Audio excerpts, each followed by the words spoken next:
please tell me why when I visited Coleg Harlech a few weeks ago, the block is all nicely fenced off now. It's been vandalised so that the alternative is demolishing it. The theatre's been left open apart from a little fence, and I understand last Monday night the alarm was going off for 2 hours and nobody responded to it. So that can be left to rack and ruin. But then the Wern building in the middle, why did you leave the steps going to the lead-lined roof in place? Was that to invite the vandalism so the water gets in, it becomes beyond economic repair, and therefore you've sold it, and now it's going to be like the St David's Hotel, empty for 6 years till it falls down, so there is never ever going to be a chance of refurbing it. You're only going to be able to demolish and rebuild.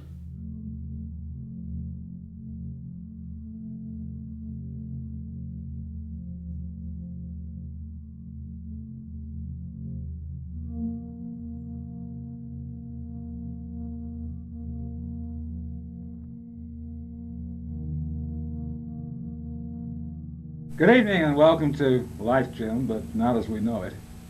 My name is John Sage, or it used to be before the operation. Now my name is Joanne. Tonight we shall be featuring news items and mini documentaries about life forms in and around Coleg Harlech.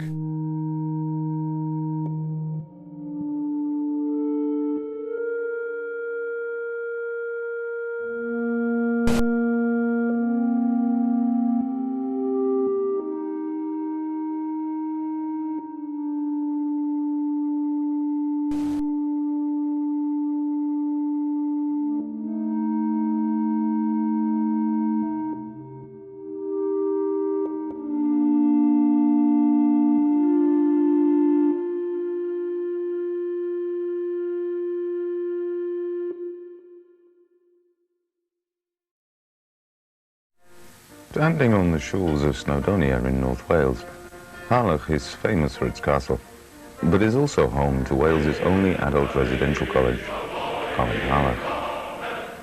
Since 1927, the college has been preparing mature students for university, and for a long time ran a popular and successful two-year diploma course. Tutor and poet Richard Poole.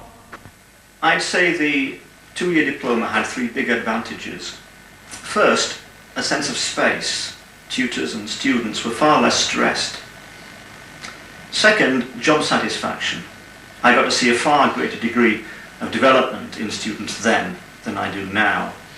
And third, there's a lot more fun about.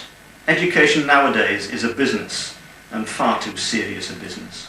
I was at Coleg Harlech from 1978 to 1980, and I did English literature and sociology.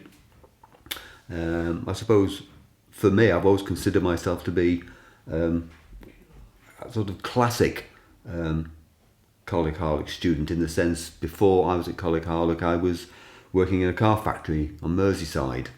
I tried to do I'd left school with 3 O-levels and had no sense of direction. I'd worked in a few shops, a few offices, ended up on the dole.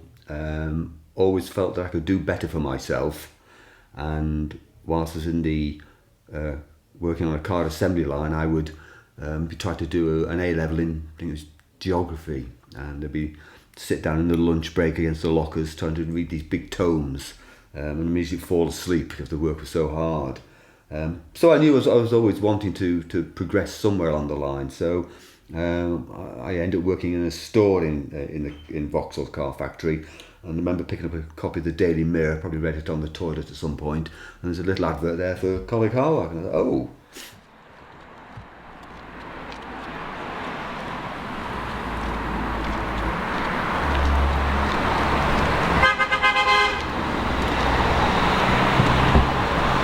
The fact that something has not worked here is unsupportable. I mean, that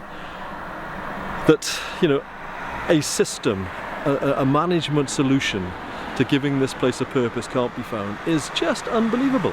You know, it's a dereliction of responsibility by the organisations and the institutions that had a duty of care to make sure that this place continued. Whether it's through its charity purpose or its educational purpose, I don't know. But I'm really, really angry that we've lost this place. Not just because, you know, I'm passionate about it, but because of all the people that came after me and all the people that now could benefit from it. And it is a metaphor for a society which doesn't have those sort of values in it anymore, or is not allowed to have those values, you know. Now joining us in the studio is Gwyn Weldon Evans, one of our esteemed tutors. Now Gwyn, how has this last year been for you? It's been a very, very busy year. Last year we foresaw that many more students were going to come here to the performing arts, so we needed many more modules. So after researching and writing those modules, I taught them, and it's been, as I said, a very busy year. The students have been very good indeed, very hard-working. How did you find the play? The student play I found was excellent. To think that so many students could come together and gel together to put together a performance that had under the leadership of Claire was excellent. Many students come here with little, if any, background in drama, and to see those people developing and see their confidence growing is really excellent. Sheriff, Crazy Jack's back in town. I need your help. Sorry, Deputy, can't help you. I'm too old for this. My hands have gone. And what am I going to do, Sheriff? The man's after my hide. Son, you just got to go out and face him. Man to man. Yeah, so the common room where the big windows are, and that's the 7th floor, which is, you know, with a hill in the front, and then the window above, the first one, is where I was in the beginning, and then I moved over to the 3rd one where there's no glass in the window, and the desk goes right across the window, so you have this beautiful view over the beach and the golf course. And obviously that lovely. Considerably improved your ability to study at night. Yeah. Yes, I think. Well, you know what? It was also a nice break. When my brain needed to switch off from boring economic theory or something, I could sit and look at the view, listen to classical music, and it was just gorgeous, you know. Thank you, New York. Thank you, London. What do you think of this? Like a star. I was on floor 2 in my first year and floor 6 in my second year. Yeah. It was lovely. It was the first time I'd ever slept in central heating. I thought it was in bloody heaven, I did. It's a smashing place, you know. Also, each floor had flats, you know, sort of, you had your own room, or shared a room in your first year, you had your own room in your second year. But there was a lot of sharing, chatting, and it was generally amicable. Generally? Well, every so often you get somebody, that's my yoghurt in the fridge or something like that, but not a lot of that, really.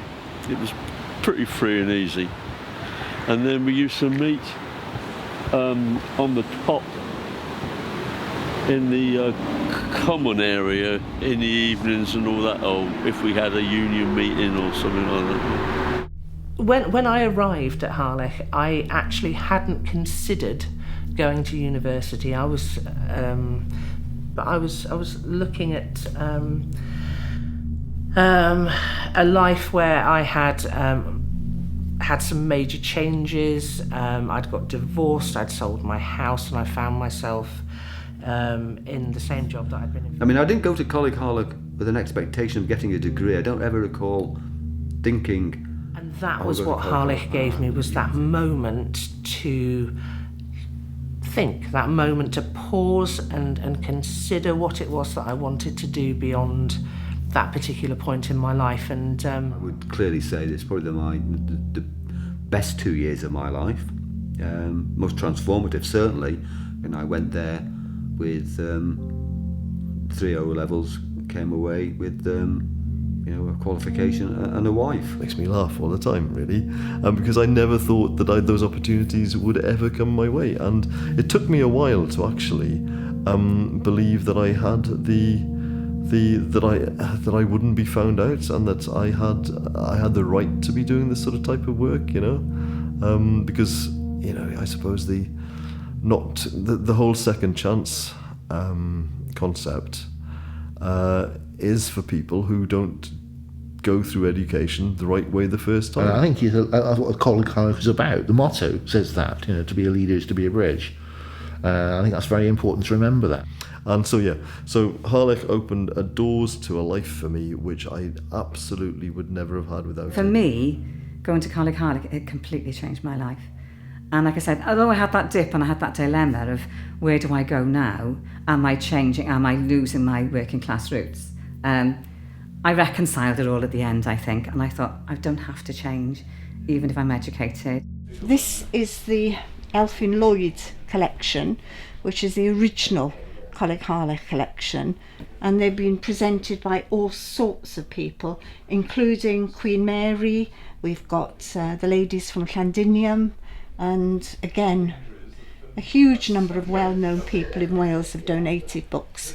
Viscountess Snowdon has given a lot of books there. And the other type of books that I've been keeping are ones that are donated by students. That is from Helsinki, Finland. So that, I don't know if he was a student or what, or if he came for a summer school or whatever he did, but he's donated books, so there's boxes as well of donated books. Somebody, Collins from Cardiff, presented to Coleg Harlech. As I say, they've got boxes of them, and I don't know who half the people are. Coleg Harlech, Anreg, a present to Coleg Harlech, Coleg Gogledd, so that's from Northern College. They just keep going. But what was it about Coleg Harlech that did change lives? I think a lot of it was the camaraderie, fellow students, all coming from different backgrounds, by and large not that different from me, but some had more sort of clerical white collar jobs, some had manual jobs, but it's a feeling of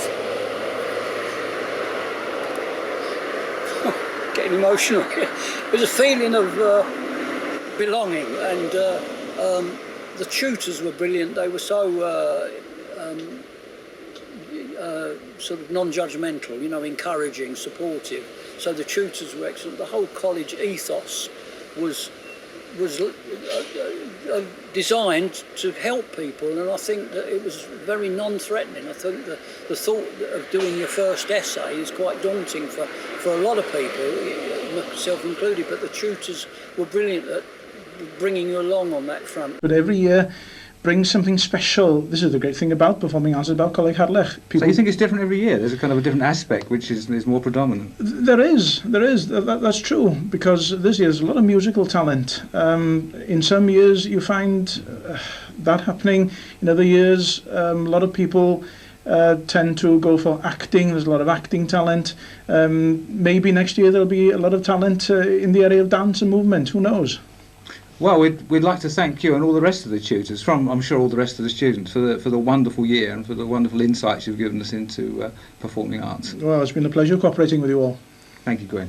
When I go into universities now and I go to, outside a tutor's room, a lecturer's room, and I see office hours, Wednesday 11 till 12 or something like that, which means that students are free to knock on their doors then.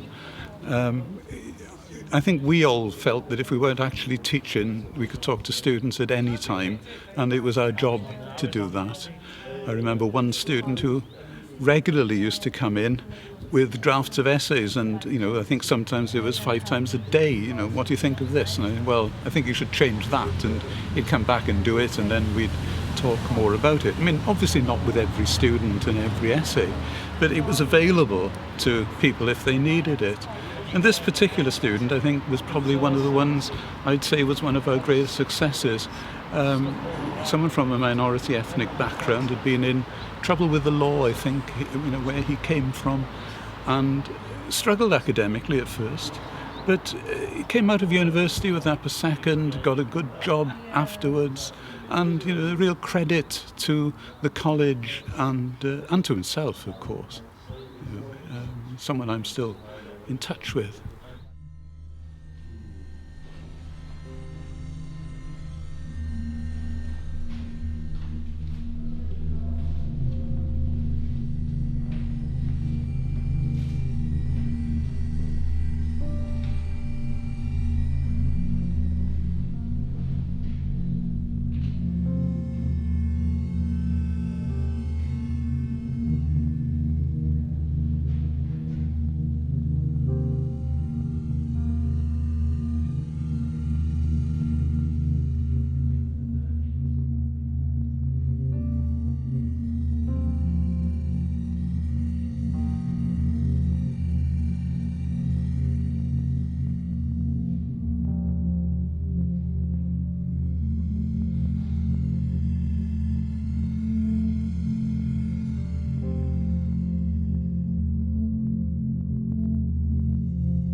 respect to some extent an argument that a place like it was a bit elitist because it was more expensive to send a small number of people to an institution like this and then spread it out. But on the other hand, we're still sustaining public schools with tax subsidies. We're still keeping Oxford and Cambridge going essentially for a rather privileged elite.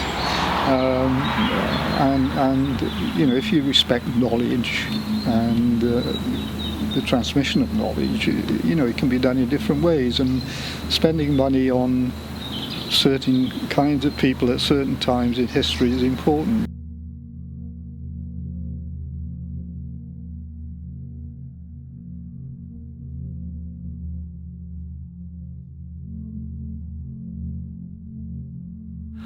You know, I mean, I absolutely love this place. I love the bones of it, and I, you know, and I love the stones of it, and it's a cliche and things, but you know, I'm broken-hearted that this place, which gave so much to so many people, is derelict, unloved, uncared for. Because this opened the doors for me to have the life that I've had, and to 120 of us every year. And when I was here, which was the 51st year after its opening, you know, it had transformed the lives of many and had given opportunity for those many to go on into transformational lives themselves for others. Harlech taught me that there is more in this world than Neil Foley. There is more you can do for people. People can do for you. It's a two-way street.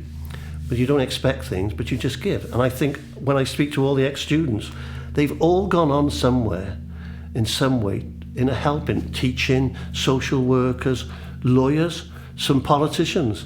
They've all gone on to careers, if you like, or if you want to call it that, or a life of helping people. We weren't given a second chance. As I said, it was a first chance for me. I would never have gone to university without Coleg Harlech. And if I wouldn't have gone through the system doing O-levels and A-levels when I left either. I doubt very much I would have done that. Without Coleg Harlech, I don't think I would have ever gone. That's why I would argue that Coleg Harlech can maintain its original purpose. As I said, it was always about society. If you haven't got society, what have you got? And I mean, the Thatcher idea, you know, there's no such thing as society, that's rubbish. It's just that the left has never managed to articulate why it's rubbish. Never really challenged it. Never really posed the question, you know, if you haven't got society, what have you got? You know, you haven't got anything.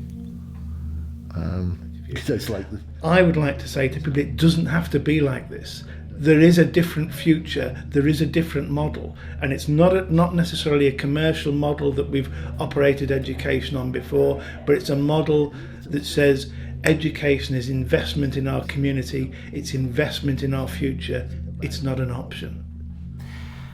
How do you measure the value of Harlech and what it gave? You can't necessarily measure it in a monetary way. You can't necessarily, you know, give it a financial yardstick that is in any way conclusive. And whilst those of us who were there as students and have now gone on in our lives, and I think there are a lot of us that have done very valuable and wonderful things within the world, you can't necessarily put that down. I think if I try and think back and give that to someone who works either in the civil service 21 or of the age, education department that can then drifting, file that on the future I got 4 and O-levels. sit when I was but